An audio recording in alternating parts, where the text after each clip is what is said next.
చాలామంది నిరుద్యోగులారా మీరు వెళ్ళి పోటీ చేయండి, విద్యార్థులారా మీరు వెళ్ళి పోటీ చేయండి అని కొందరు చెప్తున్నారు. కానీ 5,000 జీతానికి చేస్తే అక్షిత్ ఇప్పుడు నీకు సాలరీ ఒక 30,000 40,000 ఉంటుంది. నువ్వు సర్పంచ్కి పోటీ చేస్తే 5,000 వస్తాయి. నీ ఫ్యామిలీ గడుస్తుంది అని ఖద్దరు చొక్కాకు ఐరన్ చేసుకోవడానికి సరిపోవు. నువ్వు ఊరికి సేవ చేసుడు కాదు, నీ కుటుంబానికి చేయలేవు. ఊరికి న్యాయం చేసుడు తర్వాత నీ కుటుంబానికి న్యాయం చేయలేవు. 5,000తో ఇస్త్రీ బట్టలు కొనలేవంటే అయితే మళ్ళీ కార్ మెయింటైన్ చేయాలి. కార్లో పెట్రోల్కి 10,000 కావాలి, ఛాయ్లకు 10,000 కావాలి నెలలో.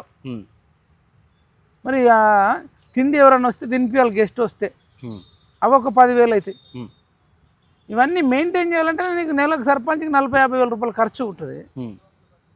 నిజం అంటే ఒకవేళ జిల్లాకు పోవాలన్నా మండలికి పోవాలన్నా 5,000కి చేస్తే మనం వీళ్ళు ఉసురు పోసుకున్నట్టే కదా. కాబట్టి నేను మన తొలి వెలుగు ఛానల్గా వేదికగా చెప్తున్నా, దయచేసి పేదవాళ్ళు ఎస్పెషల్గా నిరుద్యోగులు కానీ పేదవాళ్ళు కానీ 5,000 జీతానికి మీరు వెళ్ళి మీ లైఫ్లు నాశనం చేసుకోకండి. ఆల్రెడీ ఒక 20-30 మంది సర్పంచులు సూసైడ్ చేసుకున్నారు. ఇప్పుడు కాస్ట్లీ అయిపోయిన ఎలక్షన్లు, డబ్బున్నోడే చేసే పరిస్థితి వచ్చింది. మనం వ్యవస్థను మార్చకుండా 5,000 రూపాయలకు మీరు వెళ్తే కనుక మీ లైఫ్లో ఆగమవుతాయి. సరే స్థానిక సంస్థలలో మన దెబ్బ ఏందో చూపించాలంటే కొంత కష్టం. వచ్చే అసెంబ్లీ ఎలక్షన్లో ఎంపీ ఎలక్షన్లో మన సత్తా ఏందో చూపిద్దాం, ప్రభుత్వాన్ని మార్చేద్దాం. కానీ వీళ్ళని అజ్జేయాలను వీళ్ళని ఇజ్జేయాలను ఇప్పుడు అక్కడ ఏం జరుగుతుందంటే మంచి వ్యక్తికి చెడ్డ వ్యక్తికి మధ్యన జరుగుతుంది. ఎవడైతే ఎక్కువ మంచోడు ఉంటే వానికి ఓట్లు వేస్తారు, దాన్ని మనం ఏం చేస్తాం అబ్బా. కాకపోతే ఆ ఊర్లో ఉండి ఒక 5 ఎకరాలు 4 ఎకరాలు 10 ఎకరాలు ఉన్న వ్యక్తికి వ్యవసాయం చూసుకుంటూ సర్పంచ్ చేస్తే ఓకేనేమో. కానీ నిరుద్యోగి ఒకవేళ భూమి జాగలేని నిరుద్యోగి, లేదంటే తక్కువ 1-2 ఎకరాలు ఉన్న నిరుద్యోగి, ఆదాయం తక్కువ ఉన్న నిరుద్యోగి వెళ్ళి సర్పంచ్గా చేస్తే ఆయన 5 ఏళ్ళ జీవితం కిల్ చేసిన వాళ్ళమే కదా. కాబట్టి దయచేసి ఎవరన్నా రెచ్చగొట్టే ప్రసంగాలు వాళ్ళు తెలుసో తెలియకనో ఇస్తే మీరు వెళ్ళి మేము ఊర్లలో మేము సర్పంచ్లు అవుతాం, ఎంపీటీసీలు అవుతాం, జెడ్పీటీసీలు అవుతాం అంటే సెల్ఫ్ సూసైడ్ చేసుకున్నట్టు అవుతుంది. 5,000 రూపాయలకు ఏమొస్తుంది ఇవాళ రేపు? అంగిబట్ట వస్తలేదు, మంచి బ్రాండెడ్ షూస్ వస్తలేవు, అది మెయింటైన్ చేయలేరు. అనవసరంగా నిరుద్యోగులు ప్రాబ్లం అవుతుంది. మీరు కావాలంటే నిరుద్యోగులు ఇక్కడ జాబులు రాకపోతే అమెరికాకి ఎట్లా పోయినా ప్రిపేర్ కండి, కెనడా ఎట్లా పోయినా ప్రిపేర్ కండి, ఆస్ట్రేలియా ఎట్లా పోయినా ప్రిపేర్ కండి, నార్వేకి పోండి. కొన్ని దేశాలు మా సైడ్ నుంచి నిజామాబాద్ నుంచి ఇజ్రాయెల్ పోతున్నారు, దుబాయ్ కూడా పోతున్నారు మంచి సర్వీస్ మీద. మీరు అట్లా ఆలోచించండి. రాజకీయాలలోకి 5,000 జీతంకి అయితే దయచేసి రావు. మరి నెక్స్ట్ ఇలా ఏ స్టెప్ వేస్తే బాగుంటుంది అంటారు? నిరుద్యోగులు ఎట్లా కొట్లాడాలి, ఎట్లా ఉద్యమాలు చేయాలి అంటారు? అదే వాళ్ళకు ఇప్పుడు వాళ్ళు కొట్లాడకపోతే ఇప్పుడు గ్రూప్ మనం ప్రభుత్వం ఇనే పొజిషన్లో లేదు, వీళ్ళ బాధలు పట్టించుకునే పొజిషన్లో లేదు. మరి చివరికి మేము అట్లనే బుద్ధి వస్తుంది, వీళ్ళకు సురుకు పెట్టాలంటే వీళ్ళు కంటెస్ట్ చేస్తే కానీ మేము కూడా కంటెస్ట్ చేస్తే బాగున్నది వాళ్ళ ఒపీనియన్ ఉంది. చెయ్యని పుస్తకాన్ని గెలుస్తారు. ఓ 10 మంది నిరుద్యోగులు గెలిస్తే 5,000 జీతంతో రేపు పెళ్లి చేసుకుంటే నీ భార్యకు చీర కొనియలేవు, మీ అమ్మకు ఒక బంగారు గాజు వేపియలేవు, ఉన్న గాజులు అమ్మేయాల్సి వస్తుంది. అక్కడ ఊర్లో కూడా ఎవడైనా సరే మ్యాక్సిమం దాదాపు ఊర్లలో ఇప్పుడు మంచిగా చెప్తారు నీతులు. నీకు ఎలక్షన్ 10 రోజులు 15 రోజులు ఉన్నప్పుడు వాతావరణమే మారిపోతుంది. అక్కడ సిట్టింగు ఇక్కడ సిట్టింగు, వాడు నాటుకోడు కోసిండు, వాడు నాటుకోడు కోసిండు, నువ్వు మరి దేశకోడు కోసిండు, లేకపోతే ఇంకోడు మటన్ తెప్పించిండు, మరి వీడు చికెన్ తెప్పించిండు, వీడు బ్రాండ్ ఈతకలు తెచ్చిండు, ఇంకోటి తాటికలు తెస్తాడు, ఇంకోడు మరి ఇప్ప పువ్వు సారా తీసుకొస్తాడు, ఇంకొకడేమో రాయల్ సెల్యూట్ అంటాడు, ఒకడు రాయల్ స్టాక్ అంటాడు. నిరుద్యోగులు ఇవన్నీ వీళ్ళకే 5 రూపాయల భోజనం చేస్తారు. ఇక్కడ ఆర్థిక ఇబ్బందులు ఉండి ఇప్పుడు ఎవరో రెచ్చగొట్టే మాటలు విని వీళ్ళు పోయి ఆయన తాడి 5 లక్షలు 10 లక్షలు అప్పు తీసుకొస్తే ఉన్నది పోతుంది, ఉంచుకున్నది పోతుంది, రోడ్డు మీద పడుతుంది. కొండ నాలుగకు మంది వస్తే ఉన్న నాలుగే పోతుంది. దయచేసి డబ్బున్న వాళ్ళే ఇలా ఉండాల్సిన పరిస్థితి వచ్చింది. అన్న మరి మేము ఎదగొద్దా? ఎదుగుడు కాదా, మీ ఫైనాన్షియల్గా మీ లైఫ్లో స్పాయిల్ అయిపోతాయి. అంటే నువ్వు పోయి అక్రమ బిజినెస్లు చేస్తే అంటే అక్కడ ఇసుక దందా చేయాలి నువ్వు, లేదంటే మట్టిని అమ్ముకోవాలి, అంటే మొత్తం ఇల్లీగల్ దందాలు చేస్తేనే ఆడ సెట్ అయ్యేటట్టు ఉంది. ఆడ నెలకు 50,000 ఖర్చు. కాబట్టి మనం ఇల్లీగల్ దందాలు చేయలేరు నిరుద్యోగులు, అక్రమ దందాలు చేయలేరు, మీరు ఇసుక దందా చేయలేరు.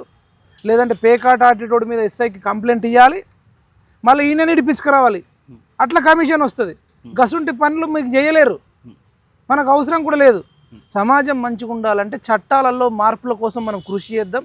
భవిష్యత్తులో ఉద్యమాలే దిక్కంటారు అంటే ఉద్యమాలు ఎలక్షన్ మేనిఫెస్టోలో ఉన్నప్పుడు సుప్రీంకోర్టు పార్లమెంట్లోనో ప్రతి సంవత్సరం జాబ్ క్యాలెండర్ సెంట్రల్ గవర్నమెంట్ నుంచే ఒక చట్టం రావాలి. ఏ రాష్ట్రమైనా ఏ ఖాళీ ఏర్పడుతుందో, ఇప్పుడు జూబ్లీహిల్స్ ఎలక్షన్ ఉంది, ఆయన చనిపోయిండు 6 నెలల లోపు వస్తుంది.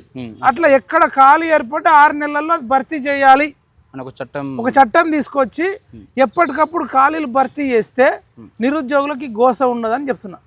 ఇంతకు మించి ఇంకా వేరే దిక్కు లేదు. చట్టం తీసుకురాకపోతే ఇలా అడుక్కోరన్నా బేకార్గాలను ప్రతిసారి రోడ్ల మీదకి వచ్చి జాబ్లు వేయాలన్న.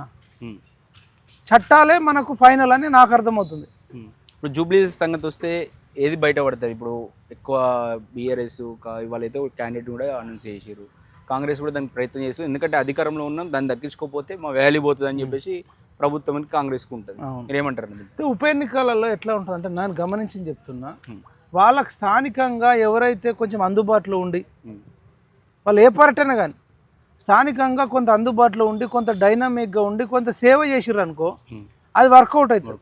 ఎట్లా అంటే మనం గతంలో చూసినాం, ఉప ఎన్నిక జరిగింది దుబాకలో జరిగితే ఆ చనిపోయిన వాళ్ళ భార్యకు టికెట్ ఇస్తే వాళ్ళ భార్యకు పాపం మాట్లాడొస్తలేదు.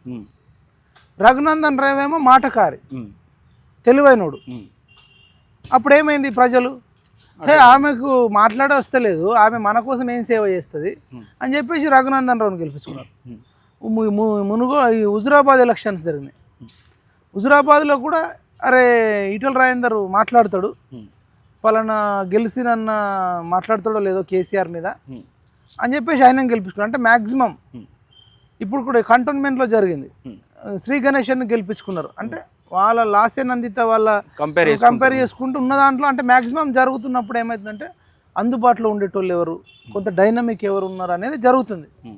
మనం గ్రౌండ్కి వెళ్తుంటే అక్కడ నువ్వు ఎవరినన్ను అడుగు, ఒక కిరాణా షాప్కి వెళ్ళి అడుగు, లేదంటే ఒక ముసలోళ్ళని అడుగు, గల్లీలల్లో పేదోళ్ళని అడుగు, నవీన్ యాదవ్ అంటారు. అంటే నేనే షాక్ అయిపోయాను పేరు. అంటే వీళ్ళు అంటే యూసఫ్ గూడల్నే పుట్టి పెరిగిన వాళ్ళు అన్నట్టు. ఆ యూసఫ్ గూడ చెక్ పోస్ట్ దగ్గరనే వాళ్ళ దర్బార్ ఉంటుంది, ఆఫీస్కే అంటే మంచికి చెడుకు ఏదైనా గుడి కట్టుకుంటామంటే డబ్బులు అడగడం, లేదంటే ఎవరన్నా పేద పిల్లలు మాకు ఫీజులు కట్టడానికి లేదు, కాలేజ్ ఫీజు కన్నా స్కూల్ ఫీజు కన్నా వాళ్ళు కొన్ని వేల మందికి హెల్ప్ చేసిరట. లేదంటే ఎవరైనా చనిపోయిన దగ్గర లక్షలు ఇచ్చొచ్చుడు, లేదంటే వీళ్ళు శ్రీమంతం చేస్తే శ్రీమంతాన్ని వీళ్ళే ఆ లోకల్లో చిన్ని శ్రీశైలం యాదవులు, నవీన్ యాదవులు వీళ్ళంతా కలిసి వాళ్ళకు శ్రీమంతం చేయడం, బట్టలు పెట్టడం, చీరలు పెట్టడం, పెళ్ళిళ్ళు అయితే పెళ్ళిళ్ళకు కళ్యాణ లక్ష్మి ఇప్పుడు ఇస్తారు కదా, వాళ్ళు ముందు నుంచే కళ్యాణ లక్ష్మి లెక్క పెట్టి ప్రతి పెళ్ళికి ఇంత అమౌంట్ అని చెప్పి ఇవ్వడం, వాళ్ళకి సారే పెట్టడం, మెట్టె పెట్టడం, పుస్తలు తాడేయడం, ఇవన్నీ కొన్ని వేల మందికి చేసిరట గ్రౌండ్ రిపోర్ట్. ఇప్పుడు వాళ్ళ ఎఫెక్ట్ ఉండే అవకాశాలు ఎక్కువ ఉంటాయి కదా, ఏ పార్టీ టికెట్ ఇచ్చినా ఆ క్యాండిడేట్కు మంచి పేరు ఉంది కాబట్టి ఎక్కువ అవకాశాలు ఉంటాయి. అసలు ఎవరికి సేవ చేయనోడికి తీసుకొచ్చి ఇచ్చి ఇప్పుడు ఇవి అంటే కష్టం ఉంటుంది కదా. ఇవి రాష్ట్ర రాజకీయాలు ఇవి డిఫరెంట్ ఉంటాయి అనేది నా అభిప్రాయం. థ్యాంక్ యూ సో మచ్ అన్న. కరెక్ట్, నిరుద్యోగులు సరే ఏదో రకంగా కొట్లాడతారు, ప్రభుత్వం అయితే ఇనే పొజిషన్లో లేదు, వాళ్ళు మీ బాధలు వినడానికి కూడా రెడీగా లేరు. సో మీరు సరే ఇప్పుడు స్థానిక ఎలక్షన్లు వచ్చినాయి, జూబ్లీహిల్స్ వచ్చినాయి, అలా కంటెస్ట్ చేస్తూ అంటున్నారు. కాకపోతే ఆలోచించాల్సిన అవసరం ఉంది. ఉద్యమాలు అయితే చేయాలి, ఎందుకంటే ఉద్యమాలు చేయకుంటే ప్రభుత్వం వినదు, వాళ్ళు మన బాధ వినేందుకు ముందుకు రారు. కానీ దీనివల్ల ఏమవుతుంది అది కూడా ఆలోచించాల్సిన అవసరం ఉంది. కానీ ప్రభుత్వానికి గుణపాఠం చెప్పడానికి ఎలాంటి మార్గాలు ఎంచుకోవాలో అలాంటి మార్గంలో పోతే మాత్రం నిరుద్యోగులు సక్సెస్ అయ్యే అవకాశం ఉంది.